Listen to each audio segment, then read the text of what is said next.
But let me remind you, please, take the opportunity to remind you, we didn't just leave a bunch of weapons in Afghanistan. This is a fallacy. This is a farce. Kareem, thank you very much. And I have two quick yes or no's and then one more substantive question. First, on the Israel-Hamas conflict, has President Biden, through any means, conveyed to the Israeli government that a failure by that government to adhere to the prescriptions for the conduct and phasing of the war that U.S. officials have proffered to the Israeli government would be met with a withdrawal by the United States government of any of the money, weapons, or intelligence that we have been providing? The President's been crystal clear on this, James. We're going to continue to support Israel as they continue to fight against a violent and viable threat by Hamas. Second yes or no question, is President Biden committed to getting Lieutenant Alconis home to his family before Christmas?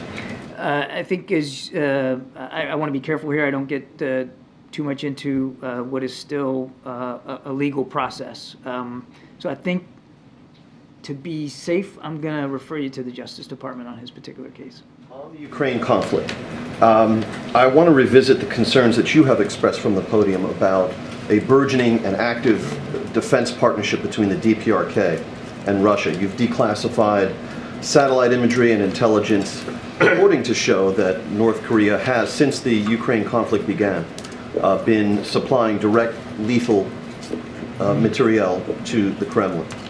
I wonder if, given the degree to which the DPRK is a client state of China, and federal estimates suggest that the DPRK receives more than 90% of its imports from China, whether it's really appropriate to speak of the DPRK having any kind of bilateral relationship with Russia.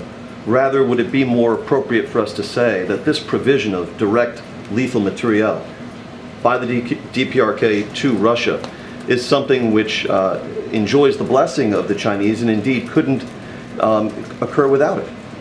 Two things I'd say. One is, as deeply concerned as we are by the DPRK's actions on a range of fronts, they are a sovereign nation. They make sovereign decisions of their own. Number two, we have not seen any indication that the People's Republic of China have acted to directly provide lethal military capabilities to Russia. I think that's how I'd answer that. Okay, very, very quickly, because the Admiral actually has to go. I'll combine both the questions together. One, last week 21 Pakistani soldiers were killed by the weapons that were left in Afghanistan. Were those weapons left there? Was that a mistake, or was it left intentionally? And second, Pakistan Army Chief is here. He met several officials. Any expectations from Pakistan in future?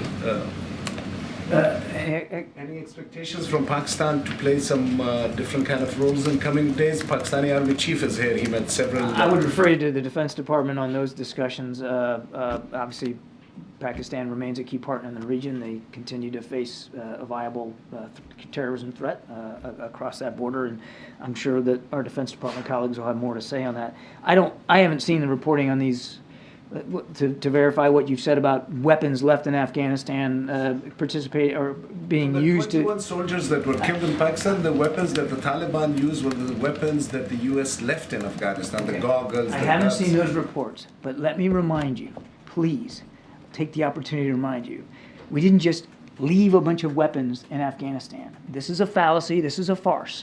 What we did over the course of our 20 years in Afghanistan, of course, with congressional approval and consultations, was armed and helped equip the Afghan National Security Forces. Now, and as we have said time and time again, that as the Taliban made advances, those Afghan National Security Forces, many of them decided not to fight, but yet to lay down their arms and leave. But the arms that you're talking about, and again, I can't verify these specific reports, belong to the Afghan National Security Forces. That's what was left behind, not that the United States just walked away and abandoned a bunch of weapons in a pile in Afghanistan. That's just simply not historically accurate. Thanks, everybody.